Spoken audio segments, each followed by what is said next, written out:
The night sea was calm, but Commander Aaron Cole knew that calm was the most dangerous lie the ocean ever told. The warship Inns Valiant cut silently through the dark water, its lights dimmed, its radio sealed, its mission classified. Somewhere beyond the horizon, an enemy fleet waited. And somewhere on this very ship, a traitor might still be breathing. Aaron Cole was not just a naval intelligence officer. He was a man trained to see patterns where others saw only coincidence. For 15 years, he had hunted spies, broken codes, and survived betrayals. But this mission felt different. It felt personal.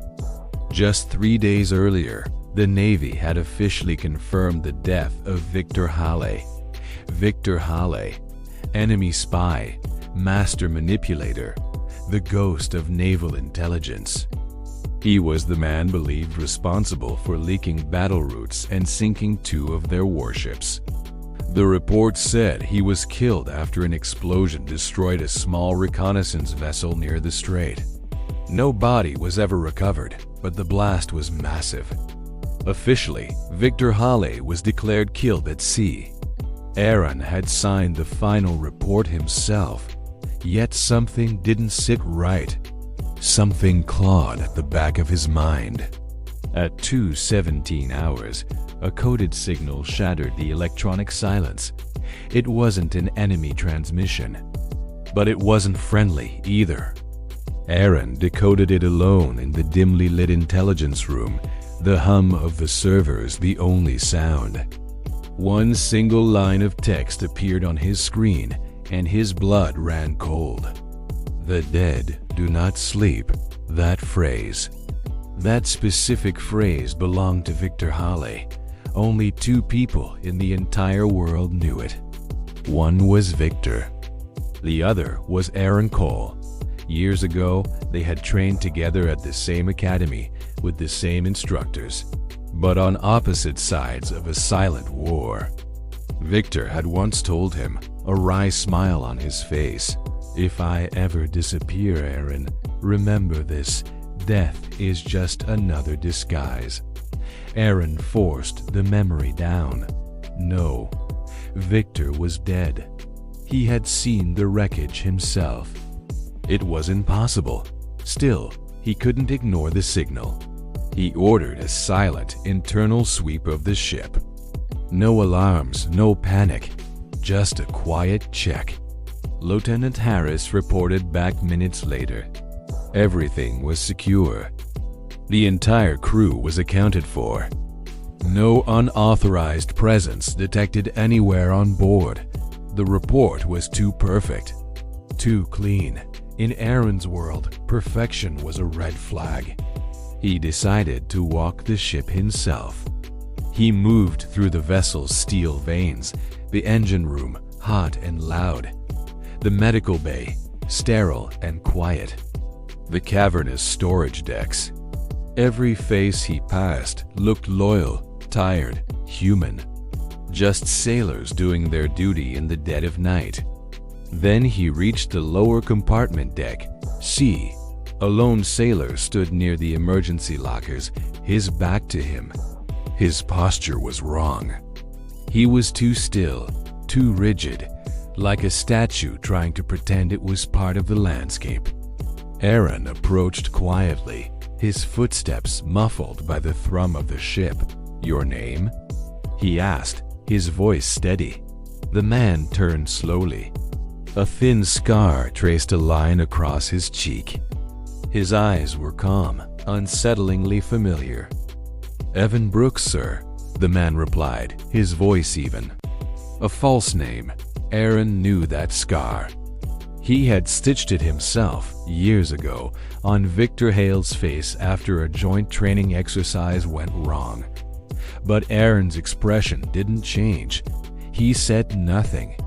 He simply nodded and walked away. Because intelligence wasn't about immediate reaction. It was about patience. It was about setting a better trap. Aaron went straight back to the intelligence room and changed the plan. He composed a new transmission, a false one, leaking the exact time and route of their next major maneuver. It was bait. Delicious, irresistible bait that only one person on board would recognize and act upon: a spy. At 4:40 hours, the ship shuddered violently.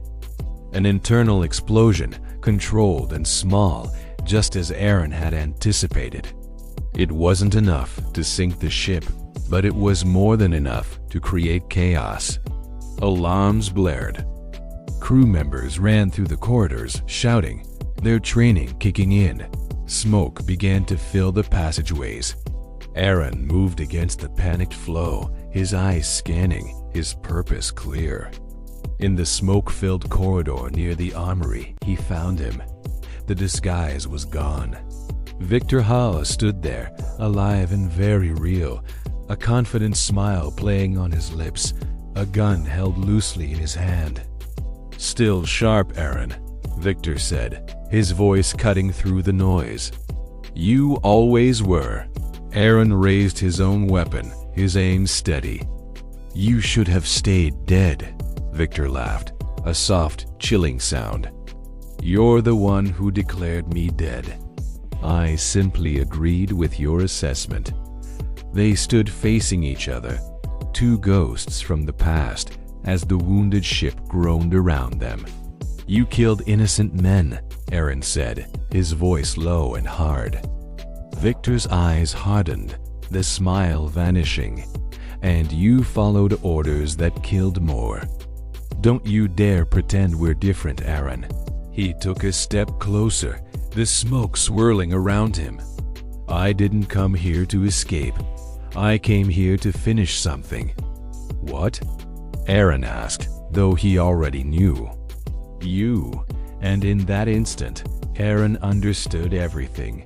The signal, the disguise, the incredible patience. This was never an escape mission. It was a revenge mission, personal and absolute. Aaron had one chance. He could shoot. His mind, the finely tuned instrument that had kept him alive for 15 years, raced.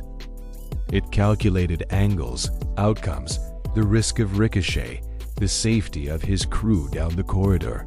He saw every possibility. And that single, fractional pause, that was his mistake. Victor fired. The bullet slammed into Aaron's chest. Time seemed to warp, slowing to a crawl. He felt himself falling back against the cold steel wall, his weapon slipping from his grasp and clattering to the floor. Victor stood over him, breathing hard, the victor. "You were always smarter," Victor said quietly, his voice lacking triumph, almost sad. But even smart men trust logic too much. Blood was filling Aaron's lungs, but as he looked up at his old rival, he managed a faint final smile. "You know what your real mistake is?" Aaron whispered, his voice a ragged breath. Victor frowned, confused. "What?" Aaron's thumb pressed the emergency transmitter hidden in his palm. Instantly, the ship's heavy security doors slammed shut with a deafening clang, sealing the corridor. Seconds later, armed Marines flooded the passage from the opposite end. Victor turned, his face a mask of shock and disbelief. Aaron coughed, a spray of red on his lips. "You came back." "Because you wanted me to know." It was pride. Victor's fatal flaw. He couldn't just win. He had to be seen winning. Victor raised his gun again, a desperate, final act, but it was far too late. A volley of bullets tore through him. Victor Halle collapsed to the deck, right beside the man who had declared him dead just 3 days prior. Aaron Cole stared up at the metal ceiling, the sounds of shouting and gunfire fading into a dull ringing. His last thought was not of victory or defeat. It was of the ocean, cold, silent, honest. The sea did not lie, and neither did death eventually. The official report was concise. Enemy spy neutralized. Commander Aaron Cole killed in action. A hero's death. But among the shadowy ranks of naval intelligence, one line was never forgotten. Passed down from one generation of officers to the next. The most dangerous enemy is the one you bury too early.